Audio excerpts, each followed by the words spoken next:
Despite the tragic loss of life near the Kabul airport, the chief of Central Command confirmed that the mission to evacuate Americans and our allies continues. Since the end of July, the United States has relocated approximately 105,000 people. Thousands are being processed for resettlement at American bases across the Middle East. Today's tragedy underscores how urgent it is to process these allies as quickly as possible, especially given the fact that some of our European allies have often made less than enthusiastic noises about welcoming those refugees into their countries.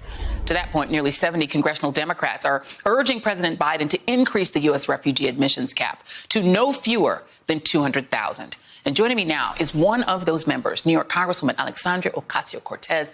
Thank you so much for being here. Of course. Thank you for having me. Before I jump into this, you were sitting here with me as we were watching the Officer Byrd, who we now know is the person who took that fatal shot in the Ashley Babbitt incident. And I want to know if you just had any reaction to it as somebody who also lived through that nightmare. Yeah, well, I think his decision to come forward is incredibly brave, understanding the degree of targeting that is out there and radicalization that is out there. It is incredibly courageous.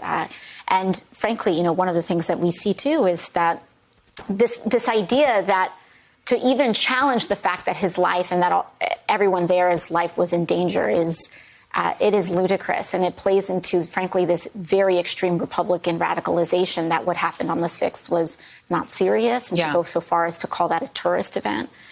Officers died, people died, and it was one of the most. It was a domestic terrorist attack that we saw. Indeed. And it is interesting because Americans, I think, tend to think of America as so sui generis, right?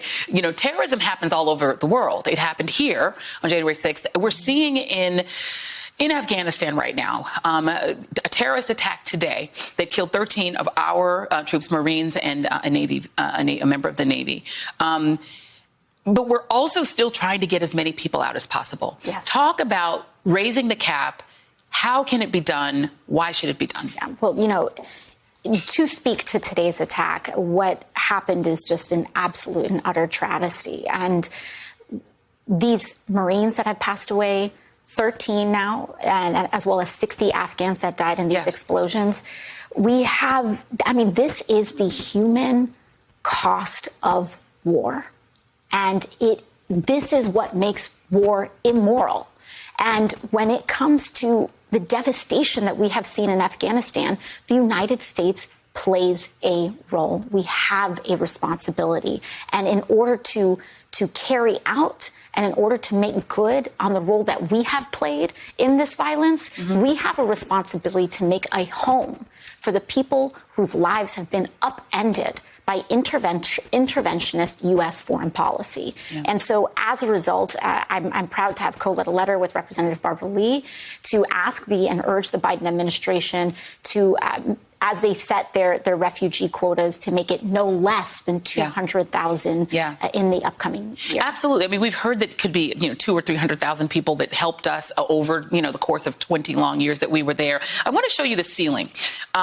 We used to have an annual ceiling of 231,000 people under Ronald Reagan. No, moderate figure there. George W. Bush, it was 70,000. Under President Obama, it was 85,000. Under Trump, it dropped to 15,000. We've had former members of the administration come forward and talk about Stephen Miller essentially waging rhetorical war against the idea of Afghans being able to come here. We've already seen people on another network call them invaders, to say the people who helped us are invaders. They shouldn't be allowed to come here. So there is another side to this. There's another side that doesn't want any of them here. And so do you think that the politics around bringing more people in are going to be challenged by that xenophobic attitude that we already see playing out? It is no secret that the Trump administration carried out extremely xenophobic and racist immigration policies. And in fact, when we look at the turmoil of what is happening now, one of the questions we have to ask as well is, this Afghanistan is a responsibility and that falls upon the shoulders of virtually every president since George W. Bush. And one of the things that we see is, what was the Trump administration doing when they were not pre-evacuating out under the SIV program these Afghan interpreters and nationals and allies. And it is because of Stephen Miller and his rhetoric and the xenophobia of the Trump administration that there were many thousands of Afghans that we could have worked on evacuating much earlier than even this year. But that being said, the politics of it, I can tell you, September 11th happened when I was about 12 years old. And there was a boy in my class, his name was Kevin. And I would not know that when I turned 18, when we all became eligible to enlist in the military, that Kevin, that sixth grader that sat next to me, would eventually enlist as a U.S. Marine. And as the events that unfolded in these last 2 weeks happened, he reached out to me. And I would not know that decades later, I would be the congresswoman for New York's 14th congressional district, and that he would be a veteran. And he said, please help get my friends out. I made them promises. These Afghan nationals, they interpreted for us. I asked them to trust me.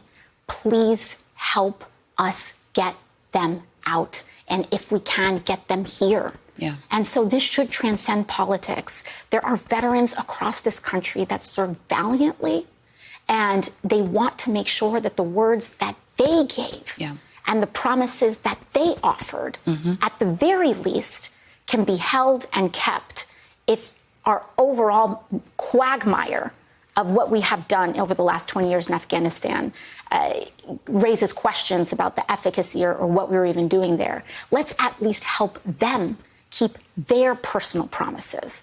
And so for that, I hope that the politics of this does transcend, because this is not just, immigration advocates or left or right. These are U.S. military service members. These are diplomats. These are also Afghan people who we promised to protect. So the idea that we will now demonize them for helping the United States, or at least, assisting and trusting the United States, is unconscionable. And I just unequivocally condemn anybody who says that these people are here to do harm. The reason they must flee is because the Taliban are targeting them. And targeting them for being our friends. Yes. And so we owe them that true friendship. Thank you so much for being here to advocate. And I would add that I think Haiti could use some visas as well. So we should do this overall. Congresswoman Alexandria Ocasio-Cortez, thank you.